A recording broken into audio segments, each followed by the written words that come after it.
Welcome to Jaunty Haunts, the podcast about all things supernatural. After 30 years of keeping a secret, I'm finally ready to share with the world that I see ghosts. Yep, I've been having conversations with the other side while trying to keep up appearances.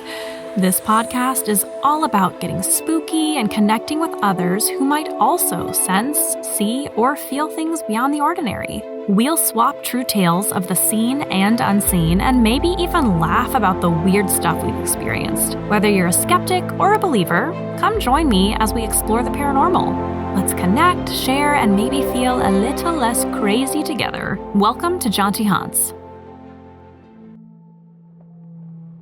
Hey listeners, welcome to episode 17, Hometown Heroes. It's called Hometown Heroes because I thought it was fun to look at small town lore, myths, and foreboding stories and kind of like glorify them, because when you think of it, how many people did these stories keep safe, knowing this was the cliff that the kids drove off drunk and now you can hear screeching tires every night at 2 a.m. I bet you drove a little slower around that cliff every time. Or, this is the pond where that girl drowned and now you can see her ghost every full moon. They say if you get in the water at night, she'll pull you down underneath and drown you. I bet that stopped you from swimming at night unsupervised. Or, for any daredevils that tested these tales, I bet they were extra cautious and usually had witnesses around to keep them safe. Whether bred out of safety and warnings or from true paranormal experiences, time slips, and hauntings, almost everyone has a hometown ghost story that are the best to hear. So tonight, I'm sharing a couple of mine. As you know, listeners, I'm from South Lake Tahoe, California, a sweet small town nestled in the Sierra Nevada mountains, filled with mystery and magic. From the ancient depths of the enormous glacier-created lake on sacred Washoe ground to the pine-filled forests that surround the basin, spirits exist all throughout the area. So today we're talking about the ghost girl of Sawmill Pond, the famous Thunderbird Lodge, the Ermine Mansion kitchen ghost, and the night spirits of Paradise Park, the strange Lake Barren, and the haunted history of Lake Tahoe. I'm sure we will be delving deeper into all these topics in the future and even getting tours and footage of these places, but just like everything in season 1, we're just getting the conversation started. I've got some great guests today sharing their stories, including my sister, Ariana, my mom, Lisa, my brother, Mateo, and an anonymous family friend. The CASPER rating of this episode is 4. So, I'd like to start off with some classic Lake Tahoe slumber party vibes. Imagine a cool summer night. The moon is a crescent so you can see every star and constellation in the sky. There's a light breeze that crackles the fire pit you sit around with your friends. The fire is warm and illuminates all your friends' faces, but the darkness surrounding you leaves nothing to see behind anyone. The smell of burgers you ate for dinner lingers on the grill while your friend's mom is making chocolate chip cookies inside for everyone. Who has a scary story? I do. This is the story of the ghost at Sawmill Pond. One summer night in the 80s, there was a high school couple leaving late from a party. The guy Matt had been drinking but insisted he was ready to drive. Sarah, his longtime girlfriend, knew Matt was drunk and begged him not to drive. They had been fighting for a while. It was almost graduation, and she was so excited to get out of this tiny town and move to LA and experience a big city. Matt sat out front of the house in his car, honking loudly for Sarah to come out. She knew the neighbors would be pissed, so she ran out to meet him. She got in and slammed the door shut. "Matt, you're drunk." "I feel fine," he said, and slammed his foot on the gas, racing down the North Upper Truckee Street. "Jesus, slow down," she yelled. He turned on the music and blasted it, rolling down the windows. "Matt, stop it," she shouted. Matt then began fishtailing on purpose once the road became 2 lanes. He swerved the car, almost doing a donut and screaming with excitement. They started to approach the wide turn before Sawmill Pond. Sawmill Pond was a relatively average-sized recreational little lake used for fishing in the summer and ice skating in the winter. People never swam in Sawmill. The water was shallow, murky, and filled with fishing hooks, and there was always a weird vibe about it, especially at night. The darkness felt heavy until Matt's car lights beamed around the corner. This turn was one you always had to take carefully and at the speed limit, but Matt was going close to 78 in a 30-mile-per-hour zone. He turned the wheel hard while pressing on the gas.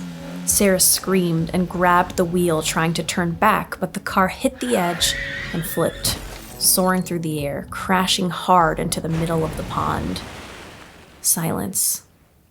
Then, a huge gasp of air. Matt burst to the surface, screaming for Sarah, but he couldn't see her. He couldn't see anything. It was pitch black. He swam in one direction until he met the shore and sat. There were no cell phones. He was probably 45 minutes walking distance to anyone's home. He just sat and cried until he finally saw a car coming and ran to the road to catch the driver's attention. The driver was alarmed and said, "You kids get in. I'll take you to the hospital." Matt threw himself into the back seat. "What?" Matt cried. "No, we need to go to the police. My girlfriend is in there. She's in the car and it's in the pond."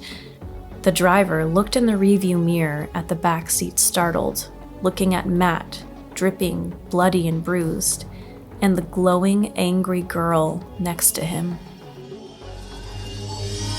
They say Sarah still haunts Sawmill Pond, and if you're driving late at night and a little too fast, her spirit will be sure to make an appearance. Some say her spirit is stuck forever trying to find Matt and to take her revenge on the young men and drunk drivers. I hope you enjoyed that story, listeners. I have to admit, I made up a lot of it. I think that's the fun thing about small town stories, is that everybody has sort of a different origin. The ghost at Sawmill Pond, is this presence, I think, that is put there to keep young people driving safer around a really harsh turn that also becomes an intersection. So it's interesting, and I first heard a variation of that story. There were no names, there was no Sarah, there was no Matt. It was just, the girl who had been wronged by her lover in high school, and now she comes and haunts young teenage boys or people that are drunk driving or driving too fast. And it really did keep us all driving slower.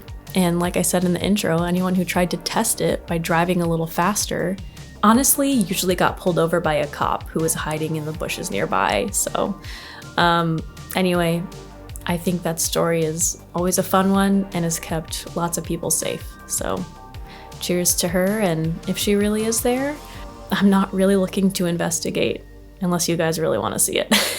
But you'll have to ask me directly, or else I'm not choosing to go there late at night, because it is creepy. Please welcome my sister, Ariana.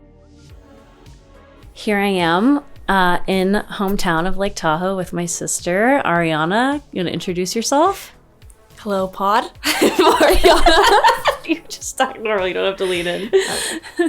Yes, I'm from South Lake Tahoe, Courtney's little sister. Yeah, so we're going to be doing a Hometown Heroes episode where I'm going to tell a bunch of random stories from hometown, Bud Myers, and specifically there's a park near the house where we grew up, and Ariana has a story of what happened to her there. It's really creepy. I'll just do a little introduction, talking about Lake Barron in general. Yeah. It's always been creepy, creepy vibes. Yeah. And when we were little, we thought there was some sort of lizard monster that lived in there. I don't know if your age group thought that too, but we were afraid to go all the way to the deep end because we just felt like there's a monster. There's a monster in there. Something in Lake Barron, yeah. Yeah, and it's not crystal clear like most of the lakes up here. It's kind of darker for some reason. Exactly, you can see right at the shore, and then it kind of falls off. Yeah, and it's not super dirty either. That's why it's weird. It's why is the water so dark? Yeah. It's right next to a river, which is very beautiful, but also always feels very magical. Yeah, definitely. But But yeah, teens and all kinds of people spend our time down there. We hang out, we run around, we play in the dark like mountain kids do. So yeah, what happened on this night of your haunting? Can you tell us? Yeah, so we used to go down to Lake Barron. This is the summer of 2022. I was in this friend group, and one of the kids lived right next to the trail. So we'd always go to his house, and then there's a trail that leads all the way like through the forest to Lake Barron. And nights when we didn't have anything to do and we were just bored, we'd just go walk on this trail like with our whole group.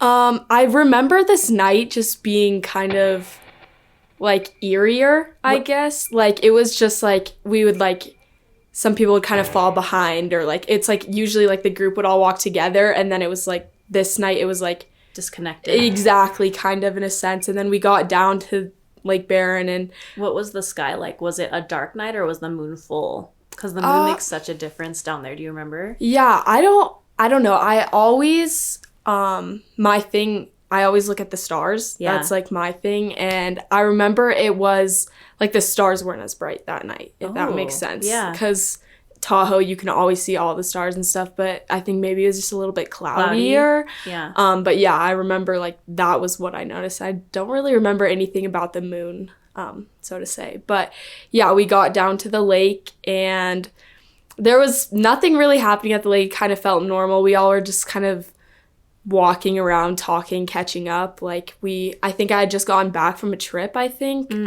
We'd gone to San Francisco or something, but so we were just catching up, and then we were walking back, and this was like when everyone kind of started to get disconnected. Like two people would go walk this way, and then like another person, like it was like usually we all walk the same trail, and then it was like you'd be talking to someone and you guys would keep walking and you look back and then they were gone. Something. And it wasn't scary, I guess, because we did this all the time, but it was just like, oh, like usually we all are a group in something, and I don't know why it was like we were disconnected this night, but exactly. And I think too, me and my other friend were the only two girls there that night too, so I was like talking to her a lot, and then like the boys would go do some, and so I remember like when we were walking back, it was just me and her, and then we were calling them like, oh hey, are you guys back at so-and-so's house yet? Like, did you guys make it back? And they're like, yeah, like we're waiting by the cars, like where are you? And me and Porter were like just walking through the end of the trail, like back up to his house. And from his house there's like, I'd say a little bit over like 100 meters where it's just meadow. And then you get to like a tree part, and then that's like the forest. So we were just getting out of the trees, walking through the meadow, and we're walking up, and then that's when I turned around to look back, and there was like a girl, a woman. She didn't look super young, but she didn't look really old. I would say maybe like teenage, 20, I don't know. I couldn't really place an age, but yeah, she like was wearing this old like old clothing, not like 1900s. It felt older than that. Okay. I don't know, but it wasn't like fancy either. It was like, I don't know, I like that's like just what I remember like seeing, noticing like, oh, she's not my age, like, and she had braids. That's like what I remember. I remember running home and I like started crying. Like we got in my friend's car and she was like, she like didn't see it, I guess, but she like had felt like, oh, what the heck just happened? Like there was like something had happened, and I was like, oh my God, like I just saw something. And she's like, what? Like what the heck? And then we drive back here, and I was just kind of freaking out. Like, I felt like a weight on my chest. Yeah. I didn't feel great. Hold on, take me back. So you saw her in the meadow part, like behind a tree. No, she was like standing in the meadow. Like there's like meadow, like the tall grassy. Wheat. Yeah, tall grass, whatever. And there's like a trail through that, and she was a little bit off of the trail, but she was in the meadow. Just standing there. Did you have to walk past her to go where you were going? No, I had gotten out of the meadow. I had just like made it back onto the street, and I had turned around and she was standing You turned back and she was behind you. Yeah, exactly. Like she was like, I would like further than that, like the door over there, I guess. Okay, like, yeah. It was like a good distance, but like I could make out that there was like, that was a person. Woman, yeah. But it was just, I don't know. I had never seen anything like that, and it freaked me out. Was she like glowing? I don't know. She wasn't like, she didn't look I don't know how to explain it. She I wasn't understand. glowing, I guess, But you just she was knew, like, this is not on this plane with us. Yeah, it was like, it just felt different, and it was like she almost wasn't like you. Like, I can see your, like, opacity. Is that like yeah, that's how I talk about it too. Exactly. Yeah, like you could see she wasn't like translucent or something. Exactly, just a little bit not as much, you know. And I was like, oh, what the heck? Because it was like there was no one else out there with us. There was no one who we were the last people up, and so like I knew like she wasn't with us. She wasn't like with anyone, and she was kind of just standing there. She wasn't moving. She wasn't doing anything. She was standing there, kind of looking at us and like our whole group. So when you first saw her, did you like run? Did you just catch your breath? Did it take you a few seconds? Yeah, I felt like it took my breath, you know? Like I kind of looked back and I was like I kind of like took a breath and I was like what? Like I was like confused, but I was also so scared. I like looked back, I was like, and just kind of turned and like walked back, and then I just like kind of got hit and I was like freaking out. Like I was like, oh my gosh, what just happened? What just happened? So, you walked to the car. Yeah, we walked to the car and we get in the car and it's just me and my other friend, and we're kind of sitting there. I was like, oh my God. And she was like, what just happened? Like what just like she felt something. Yeah. And of all my friends, I feel that she's always one who kind of can feel a vibe in a room or feel something, you know, like she can catch on to something if something's up. But yeah, she was like, oh, like, I feel gross. Like, that's how I had felt. That's how she had felt. And I was like, I think I just, like, saw something. I don't know. And I started crying. And then she was like, okay, like, we told all the boys to come here because Mom has a fire pit, so we were going to make s'mores. Yeah, and so then everyone came here. I ran into Mom's room, and I was like, Mom, I don't know what just happened. I don't know what just happened. And I was kind of just, like, crying. And I just sat in Mom's room for a second, like, put myself back together and went outside and hung out with my friends. Yeah. Did you tell your friends, like, right after? I had told the girl I was with. I didn't tell any of the guys, though. I didn't tell anyone else. Wow. Okay, so then you came in, and then, you know, I can edit this out, but correct me if I'm wrong.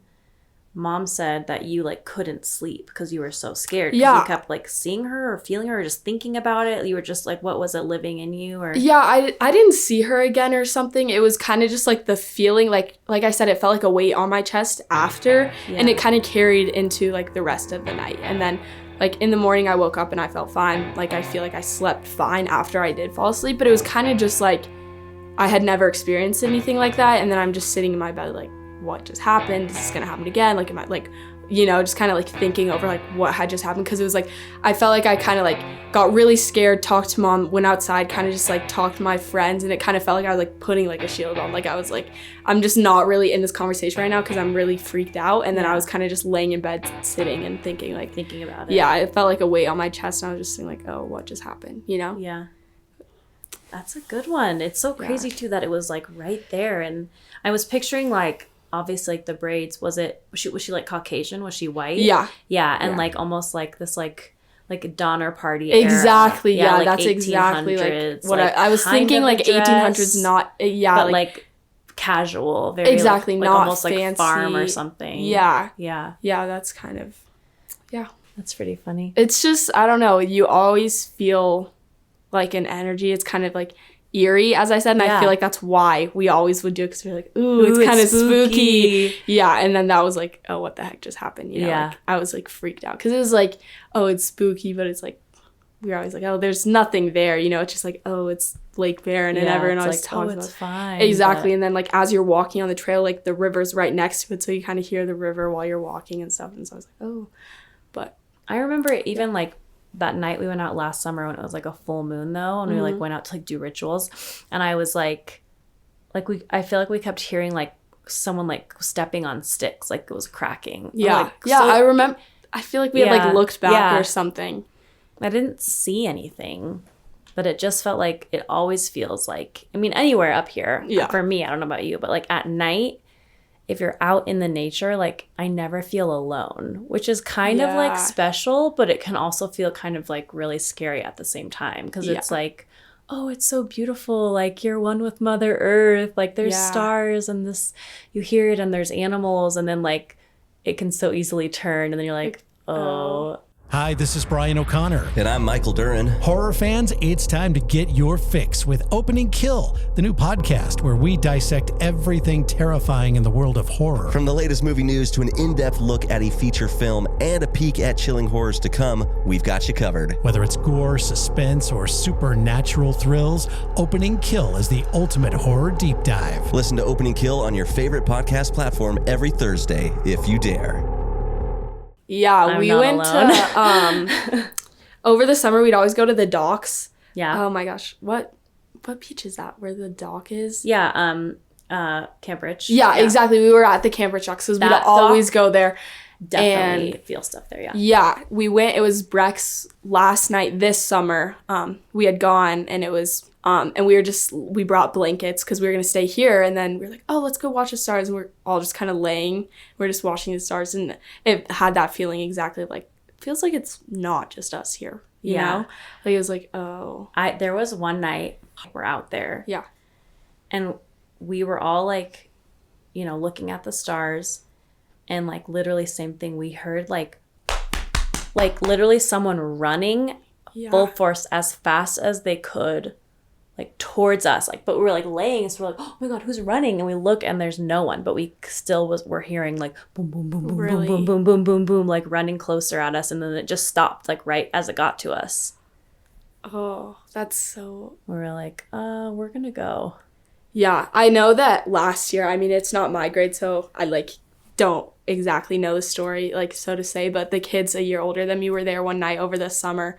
Not this summer, I think the year before. And they'd actually, like, one of the kids worked at Camp Rich. Yeah. And they had snuck in, stolen one of the jet skis, and then they were, like, jet skiing around really late at night. Oh, God. And they're jet skiing around, and then they, like, were just sitting right in front of the dock, and they heard, like, a girl screaming, like, help, help, help. And so then they had to call the people and be like, we just heard something, like, I don't know what's going on. Like, and so this kid got caught for, like, stealing, like, going late, because they were obviously not supposed to do that, but they were so freaked out about it. And then something, like, had happened to, like, a girl, but it had been, like, a long time before, like, they heard her screaming help. And it's, like, totally the most unexpected kids. Like, it's not, like, like, the kids who would break in, and, like, I don't know. So it was, like, that was just a crazy story that I had always heard. That's weird. Yeah. But yeah, Camp Rich Dock definitely is just always a feeling too. Yeah. Similar to Lake So Barron. many of these places. Did you ever see or feel anything in the water, like on boats with your friends, like Tahoe Tessie? Did you ever see? That is my worst fear. I will talk about that every time I get in a boat. Yes. Like, I talk about this all the time. Me and Ellie, because she has her jet skis, we'd always go jet skiing, and when we'd go, like, where you couldn't see the bottom anymore, like, I'm always so freaked out. Like, I hate that. Deep. And then when we'd go on Sydney's boat over the summer, we'd go rafting? What's it called? Tubing. We'd go tubing, and, like, the point of tubing is you go until you get, like, kicked really off. far out. Exactly. You fly off, and you fly off, and that's, like, my worst when fear you're when I'm in there. Exactly, where you're, like, just in your life jacket, and you're looking down, and you can't see anything. Like, that, oh, my gosh, that is, like, my worst fear. And I always have dreams about Tahoe Tessie too. Like, ever since I was little, I've had a reoccurring dream recently since I've gone to school, which is weird because it's like I feel like once I got to school, a lot of my dreams were like San Diego, but I always have this dream where I'm at Cave Rock with my friends. We're on the top of Cave Rock and we're like jumping off Cave Rock. Yeah, it's crazy. And like it's like me and all my friends, and then like we're like jumping off, and then like you see like Tahoe Tessie like kind of come up, because I always used to hear too, which is like I think is a weird connection, is like she like has tunnels under like Cave Rock and Emerald Bay and stuff like Tahoe that. Tessie? Yeah, and so I'd always have dreams that we'd like be jumping off, and then Tahoe Tessie would be there, and I'd have to like swim away, like it would eat you or something. Yeah, Tahoe Tessie's always like been my worst fear. I feel like like we'll literally be at like parties and hangouts, and this kid Hayden, who we always go to his house, he has these huge TVs and he has YouTube. We'll just look up like, oh, Tahoe Tessie, like, is it real? Like, we'll like exactly like when the party gets boring, we'll like look up Tahoe Tessie, because that's just always something in the back of my mind. I feel like, yeah, especially in the summer when you're like going out on the when water. You're in the water, yeah. Oh my gosh, you know what's so creepy too is I always used to like feel so gross is we'd go jet skiing, right? And you go jet skiing by Camp Rich, and you know how they have the train tracks? Yeah. The train tracks go all the way into the water. Yeah. And we'd be like 50, like 100 feet out from, and you're like just laying over, and the water's like deeper than you can touch, but you can look down and you can see just like the train tracks. Well, it's not train tracks. I always thought it was. It's boat tracks. That's why everyone would make fun of me, because I'd be like, these train tracks. We always were like, why are there train tracks here? Like, Shelby would always make fun of me, and it's like, no, it's why they go into the boathouse, so they'd like launch big boats and roll them in. Like that. I remember like the first times we'd go jet skiing, you'd go over it, and you're going fast, so you just see like a long line, like 2 long lines. It's Tessie, it's her tail. It's like, I'm freaked out. And then it's like, one time we actually sat there and I was like, oh, this is just some tracks. But yeah, that's... Okay, well, cool. But yeah, no other stories? I don't think... Nothing that's like stands out so much that I can think of it right now on the spot. I feel like there's always... It's just like that... So... Porter lives off of North Upper. Her dad's house is over there. Or not North Upper, South Upper, so it's the other side. Yeah. And he lives like right next to a forest too. Like his is the last house, and then you can walk out and you can like walk up this like kind of hillish mountain, like whatever, and it has like a bunch of rocks and just very mountain, Tahoe-esque. But we like, I remember one night we went, and it was like a huge group of our friends. Like it was like more than our usual group, but it was like another one of those nights where it was just like me and another person walking, and then like another, like everyone kind of split up. And I remember like it was just like, oh, like it was eerie because like everyone kept making jokes about like, oh, there's a bear out here, there's gonna be bears out here or something, and everyone was like, ooh, on edge because of that. But then like I remember we were like running from like the bear, because like people would play a video or something, and we're like running, and then like you heard like footsteps right next to you, and then like there's no one there. But oh my god, I think it was not last summer, but the summer before, Mateo and I went to hike up just like the one across by Eva's house, like where that other water tower is, like that looks over the airport. Do you know that hike? I don't think so.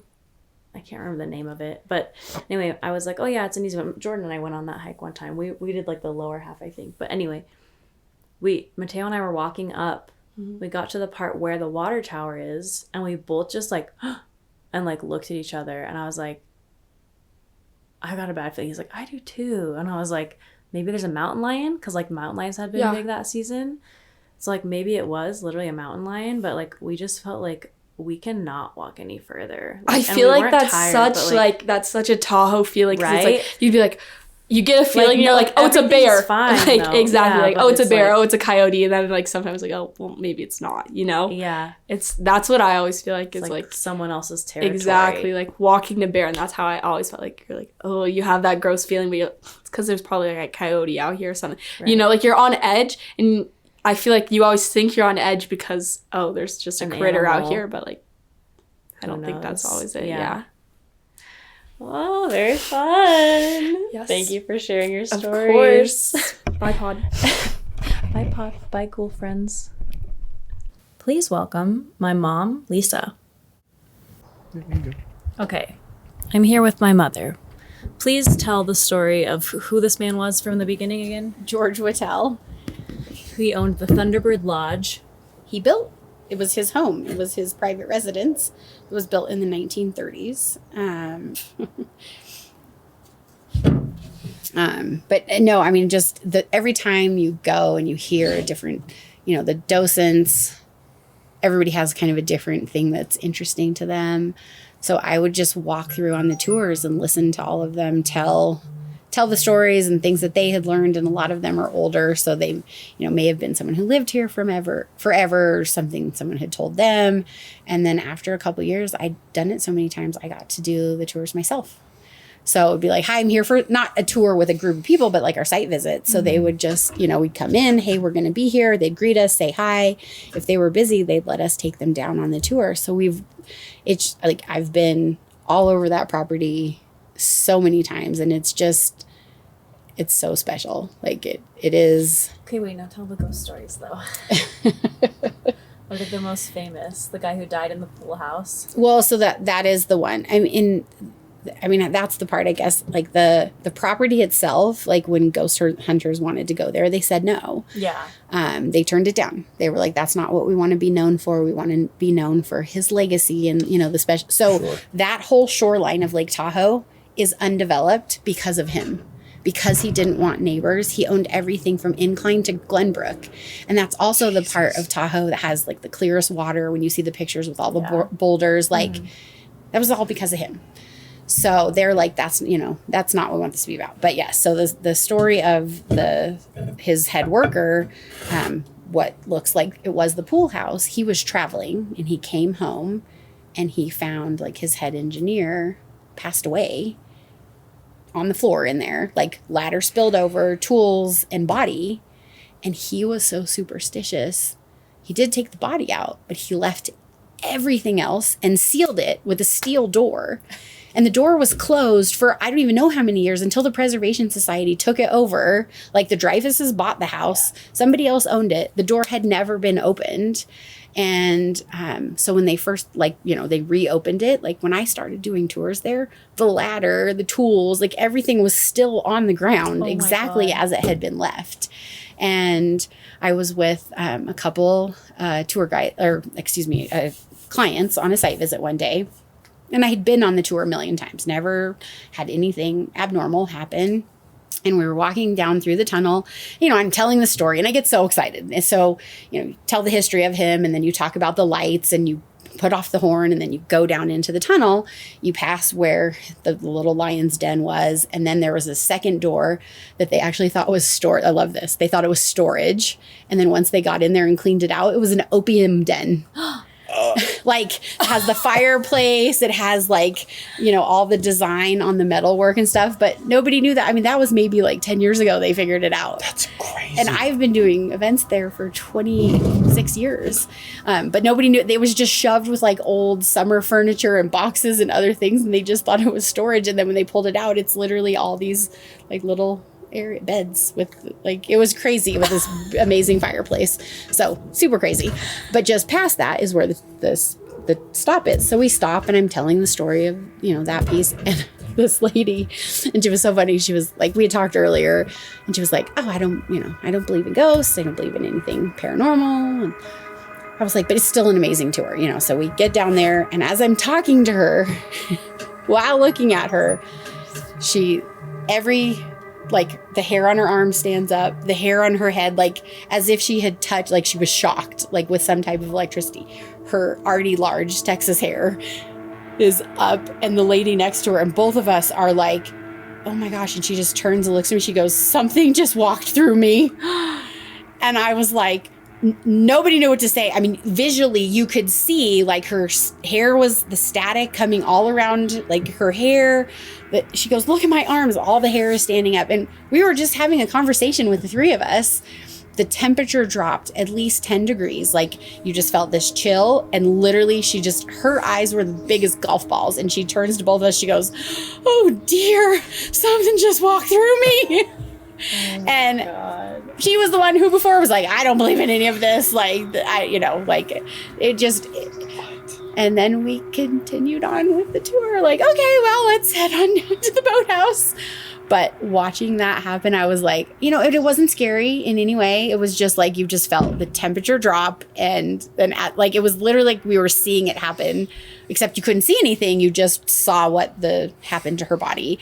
And I mean, she was just the loveliest lady from Texas. And she was like, well, I guess, you know, I have a new outlook. And we just kept walking. And I mean, we ended up, they still booked it. We did their dinner there. She didn't go on the tour after that. But there's definitely, you know, people would say like, oh, I've been here late at night by myself and I've, you know, heard noises or things, you know, things have moved or you couldn't find something, but never anything that was like super bad. Yeah. Like never anything that was bad or scary, but what about like the mafia involvement and all that? I mean, most of the mafia stories in Tahoe are like around Cave Rock. They're more south Lake Tahoe than up there.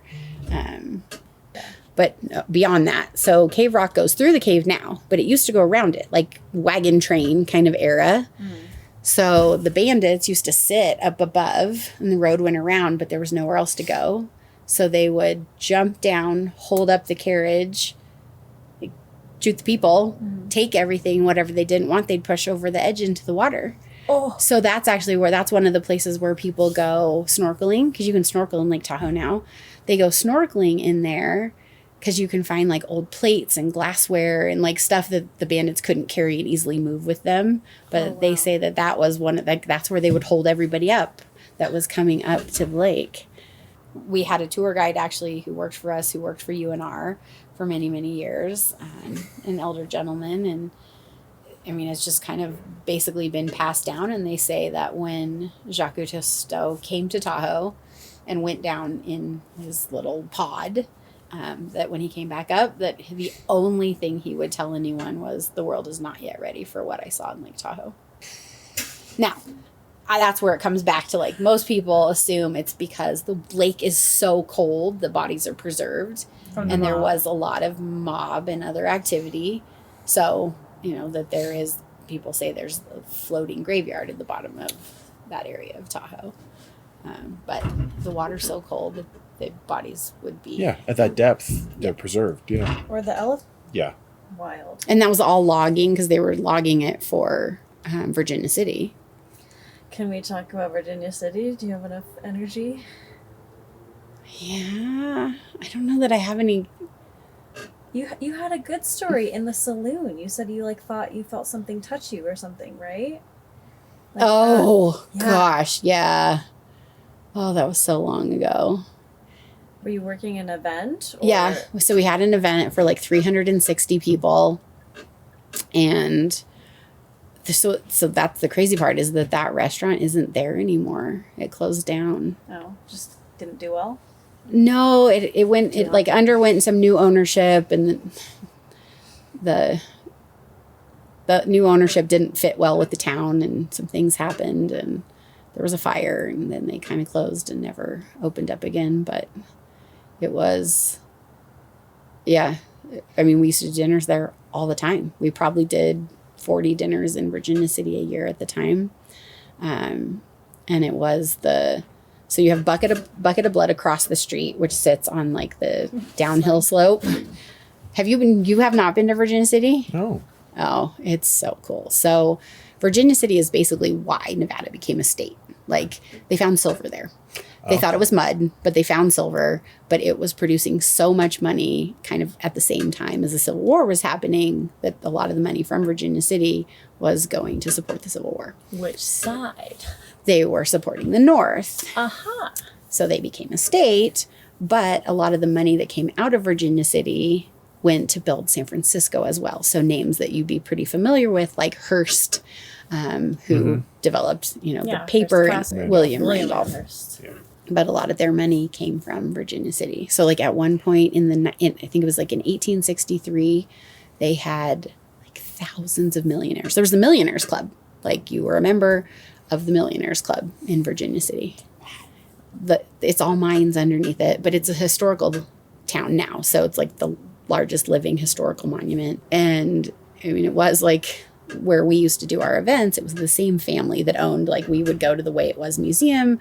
We would do dinner at this restaurant. Downstairs was the restaurant and gaming hall. And then upstairs was event space. And we always used the front side of the event space, but this group was so big we had to use the back side of the event space. And even the employees that worked there at the time were like, we don't like the back room.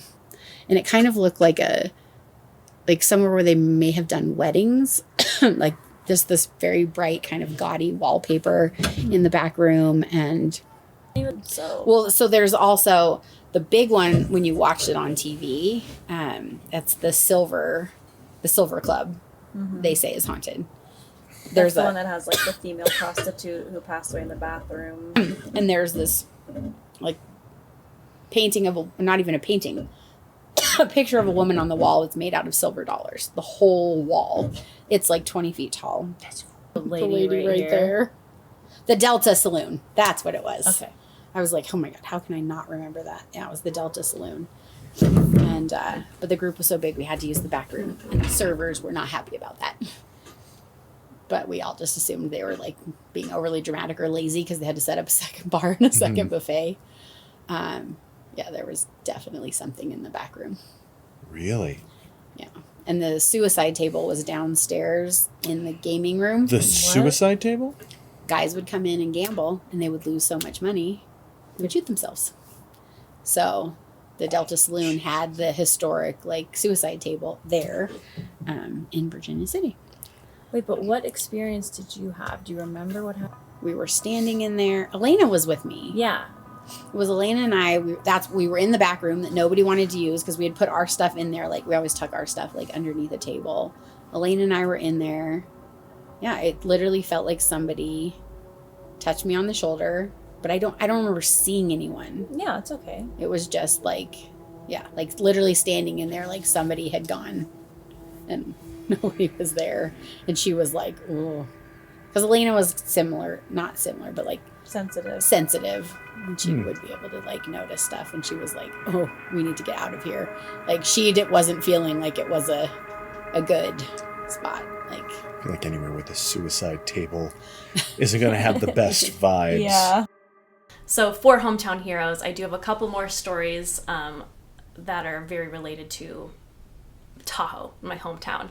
One of them happened when I was a little kid. So I mentioned it in the intro, but it's the Ghost of Ermine Mansion. And there's like this big, beautiful, historic mansion in Lake Tahoe in Sugar Pine Point, which we'd go on field trips to, in elementary school. But I think I was in maybe first grade? No, because it was Miss Sterling. Yeah, I guess I would have been in kindergarten. Yeah, so I was 5 or 6. And we were doing this tour of this property, and I was seeing ghosts in every room, if I'm being honest. Specifically, like women in clothes of the 1920s sitting at the table with a fan, like fanning themselves and looking out the window and kind of watching us walk through and smiling. Like they liked the kids coming through. Like it was very cute. But I had that moment of like, are these actors? Like, wow, they did a whole thing for, oh wait, this is not a whole thing for us. It's like you just see that little bit of the wall behind them through them, and then like, oh, They're not completely opaque. Yeah, exactly. So I kind of like shut down a little bit. I kind of like stayed to the back of the line and was just like had my head down and was still looking around, but it kind of became a little scary. And at one point we were going through the kitchen, and it was like an old school mansion kitchen where like the help would cook, not the people who lived there, so it was smaller. I'm explaining this poorly. It's basically just like a small kitchen, and there's you can enter on one side and exit through the other side. Oh sure, yeah. So there's a walkway through the kitchen. Yeah, a walkway through the kitchen basically. But like I said, I was kind of at the end of the group, end of the line, and it was the end of the tour. We go through the kitchen, you go back through like the main part, and then you go out through the front. And so I'm seeing like half of my classmates are like through like the very old glass of the windows, like running onto the front lawn and like going out, and I'm, crossing over, and there's like a little door to the pantry in the kitchen, and it slams shut. I hear like whoosh, and I like turn around, and I was like, what was that, And then like it opens. And so I go and I peek in, and there's like, brooms and some cleaning products and stuff like that. And the door starts to like wiggle, like it starts to like move and almost like shut, like it felt like something was trying to like play with me and push me in the closet almost. And I started crying, and I was like, oh, like getting scared, like I didn't really know what to do.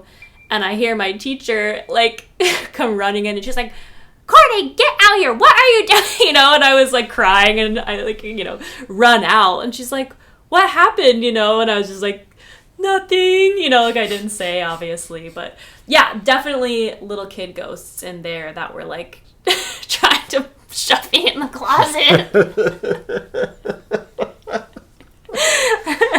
Play with us. Play with us, yeah. Please welcome my brother, Mateo. I mean, I'd say there was only one, and it's at Mom's current house. And it might have just been me, but, like, it was, like, a normal day. Like, I went to school, and then I got home, and I walked in the door, I, like, take off my shoes, and I remember hearing, like, the shower turn off. And I was like, oh, like, Ari's here, like, because her, like, car was there. And then, like, she was just in the shower, so I thought she was just in the bathroom. So then I went, sat on the couch. I was on my phone, and I, like, see her, like, walk there and into her room. And, like, the door didn't close, but you hear, like, kind of, like, touch it, but not fully closed. So I was like, oh, okay. And then I yelled something, she didn't respond. I was like, oh. And then, like, I remember, like, texting Mom, like, oh, like, when are you getting home? She was like, oh, like, I'm not sure, like, probably in a couple hours. Like, okay. And then I went over to Ari's room, and I, like, opened it, and it was empty. Oh. And I was like, because I was looking at my phone, but, like, out of my peripheral vision, I easily saw a figure, like, go into Ari's room. Yeah. And then it was just silent in there. And then, like, I walked in, and I was like, Ari? And then, like, I texted her. She was like, oh, no, like, I'm with one of my friends right now. I haven't gone home at all today. And she's left her car. Please welcome an anonymous family friend. There's a cool story. This one has been told a lot, and it can be documented. Oh, yeah. In Placerville, Pollock Pines, that area. I was an independent study teacher. And so one of the ladies who I was one of my students, she was, I guess, having some issues. So she was just moving out of Placerville. I think she was going to go up to like Tahoe to live. Okay. And she had her little son. I think he was like about 2 years old. Well, she never made it to Tahoe. So there was a huge search looking for them up and down the road, thinking maybe she'd gone off the road or something somewhere. Yeah. And they couldn't find her. And so about a day or so later, this car called in that they saw a lady standing on the side of the road. Yeah. And they were too afraid to stop because it was like really nighttime. I and know everything. that drive well, yeah. Yeah, so they called it into the sheriffs and told about where it was. So the sheriffs went out there, and they had driven this road lots of time looking for this lady and her son, and they saw this little shoe, a little boy's shoe, right where they said the lady was standing. And they said, we've been up and down this road tons of times and never saw that shoe. They'd been searching there. Wow. Well, so because they saw the shoe, they decided to go over the edge, and sure enough, down at the ravine was her car, but her little boy was still alive in it. Oh, I'm getting chills. Oh my gosh. So they went down there and rescued that little boy, and they had a huge parade for him, I think in Pollock Pines or someplace, because I forget how many days it was. Mother was dead. But they kept seeing this. But they saw this lady, and when they stopped, if that little shoe hadn't been there, They never would have. Yeah. no. Thank you so much for listening, guys. If you have any stories about your hometown, where you're from, a specific, haunted lady at the end of the street, or even like a cryptid or lore or monster like I mentioned in the last episode of Tahoe Tessie, I want to hear, where are you from and what's famous for haunting your town? Feel free to email us or DM us, jauntyhaunts@gmail.com, or on Instagram, jauntyhaunts.pod, or on YouTube, that's Jaunty Haunts Podcast, JAUNTYHAUNTS. Thanks so much, guys. Have a great day.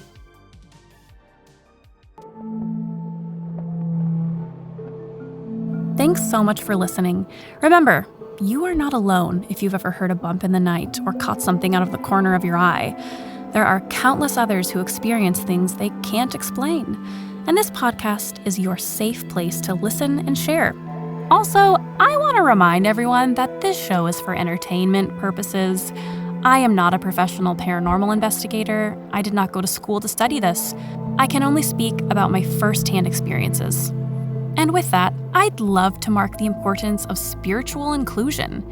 Your thoughts, ideas, and theories about the other side are welcome. And we know that so much of our common knowledge and perception about the paranormal stems from historical and cultural experiences. So we are open to your knowledge and understanding of things that we may be ignorant about or not fully understand. Let's learn and grow together. Stay spooky, and we'll see you next time.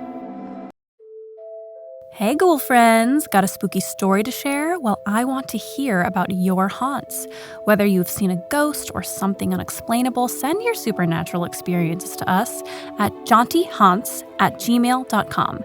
That's JAUNTYHAUNTS@gmail.com. Or DM us on Instagram at jauntyhaunts.pod. That's jauntyhaunts.pod. You can also find us on TikTok and YouTube under Jaunty Haunts Podcast. I want to hear from you.